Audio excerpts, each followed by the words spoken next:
Flew home for Thanksgiving, but my mom met me at the door and said, "There's no seat for you this year.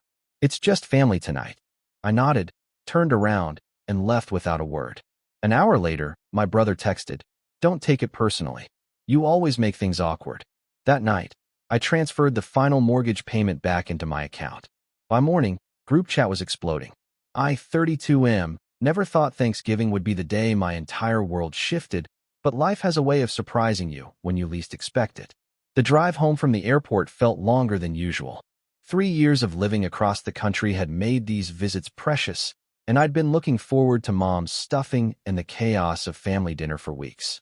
My rental car crunched over the familiar gravel driveway as golden leaves scattered in the November wind. The house looked exactly the same.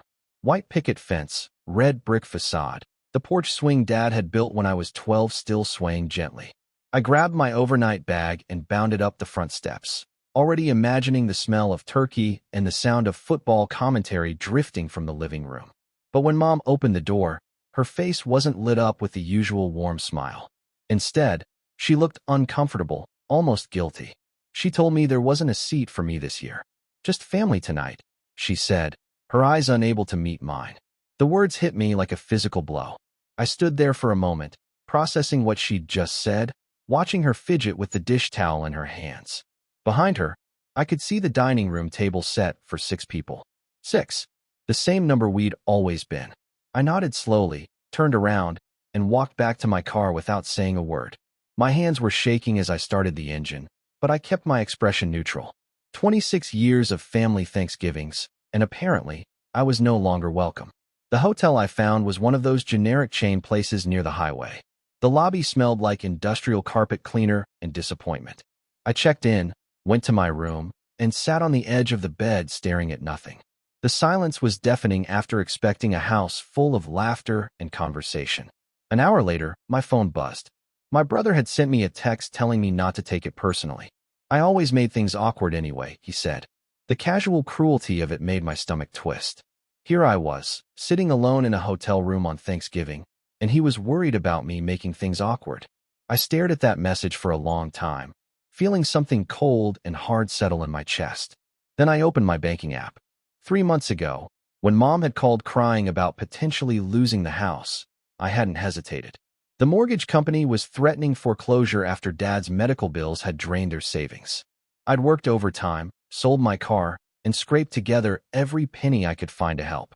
The final payment of $47,000 was scheduled to transfer automatically in 2 days. My finger hovered over the cancel button. One tap, and that payment would stay in my account instead of saving their house. One tap, and they'd learn what family really meant. I canceled it. Then I went further. I logged into the mortgage company's website and reversed the previous payments I'd already made, $23,000 over the past 3 months. The website confirmed the reversal would process by morning. I turned off my phone and tried to sleep, but my mind kept racing. Had I gone too far?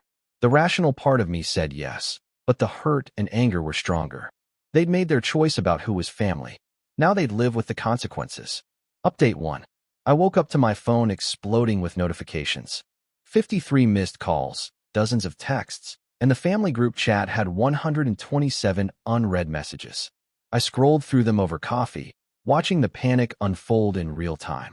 It started with Dad texting the group at 6 a.m., asking if anyone knew why the mortgage company had called about missed payments. Then Mom chimed in, confused because she thought everything was current. My sister mentioned that the bank had left a voicemail about account irregularities. By 8 a.m., the pieces were falling into place. Someone had connected the dots about my payments, and suddenly my phone was ringing nonstop. I let every call go to voicemail. My brother was the first to figure it out completely. He'd sent me a private message asking if I'd pulled the mortgage money. When I didn't respond, he told the family chat that I was probably behind the payment issues. The messages that followed were a masterclass in family dysfunction. Mom begged me to call her back, saying there had been a misunderstanding. Dad demanded I explain myself immediately.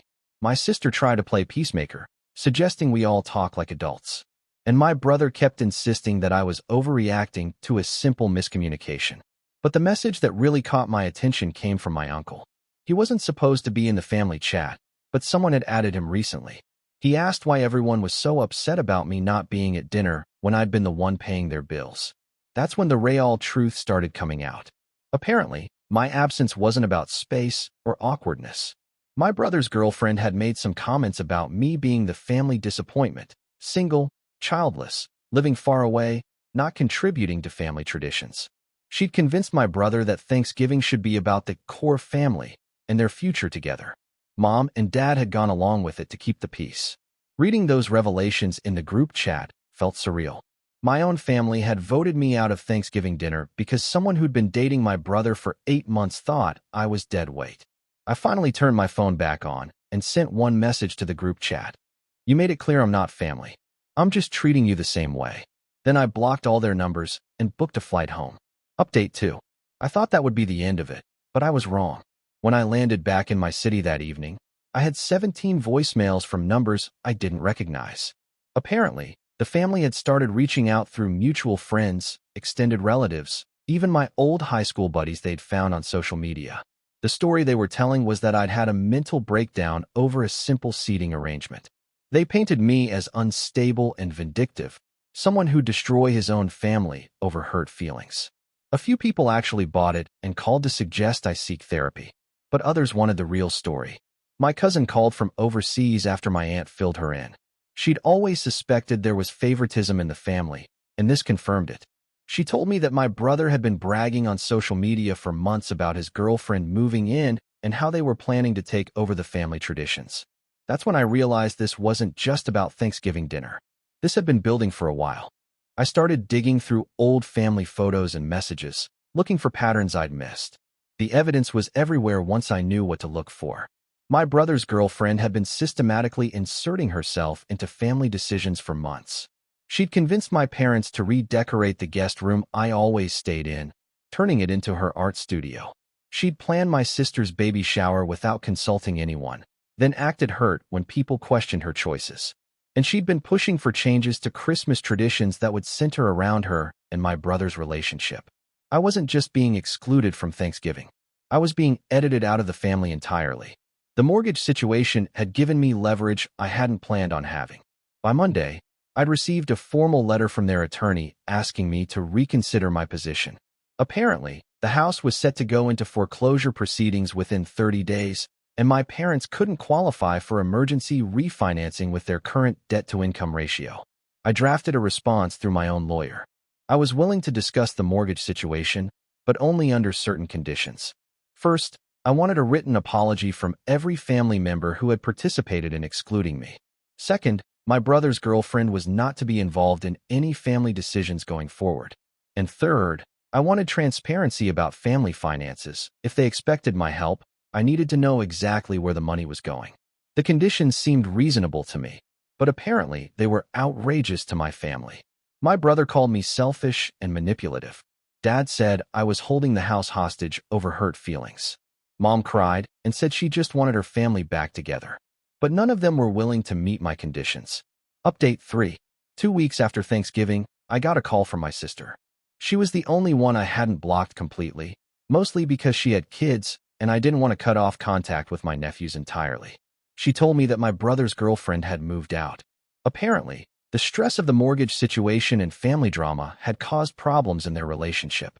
She'd accused him of choosing family over her, and he'd accused her of starting the whole mess in the first place. They'd had a massive fight, and she'd packed up and left. Now my brother wanted to apologize and work things out. Dad was ready to have a conversation about boundaries and family decisions. Mom was desperate to fix things before Christmas, but I wasn't ready to forgive yet.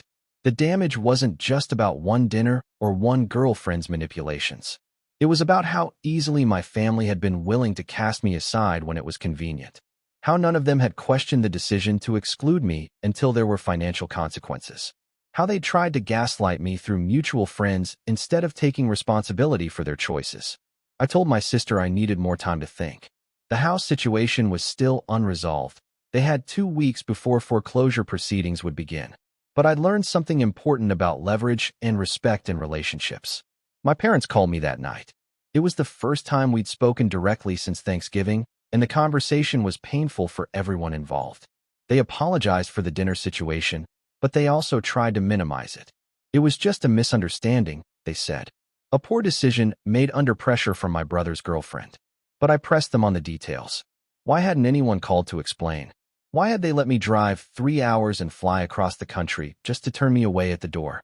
Why had my brother felt comfortable telling me I always made things awkward instead of defending me? The answers were uncomfortable truths they'd been avoiding. They'd taken me for granted because I was the reliable one, the one who always helped without asking questions. They'd assumed I'd understand and forgive because that's what I'd always done before. And they'd prioritized my brother's relationship drama over my feelings because squeaky wheels get attention. I listened to all of this, and then I made my decision. I would reinstate the mortgage payments, but with conditions that weren't negotiable. I wanted to be added as a co-owner on the house deed, with legal rights that couldn't be revoked by family pressure. I wanted a formal agreement about family gatherings and decision-making processes. And I wanted my brother to contribute equally to ongoing house expenses if he was going to continue living there rent-free while building his career. Most importantly, I wanted acknowledgement that what happened wasn't just a misunderstanding. It was a betrayal that had damaged our relationship in ways that would take years to repair. The legal paperwork took 3 weeks to finalize. My name went on the deed 2 days before the foreclosure deadline. The family celebrated like I'd just performed a miracle, but I felt emotionally distant from all of it. Christmas was awkward but civil. Everyone was trying too hard to pretend things were normal, and I was still processing the hurt. My brother's ex-girlfriend wasn't mentioned once, like she'd never existed.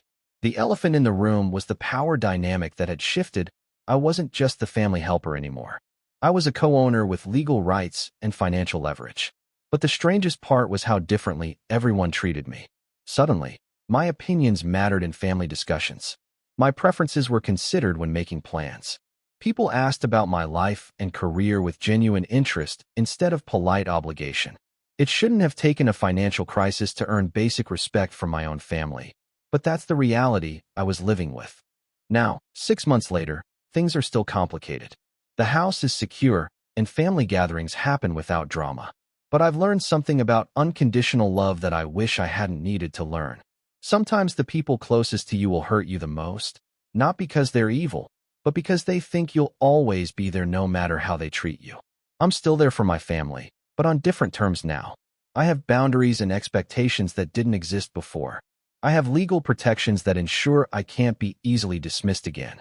And I have a clearer understanding of my own worth that doesn't depend on their approval. The mortgage payments continue automatically each month, but they're no longer acts of blind generosity.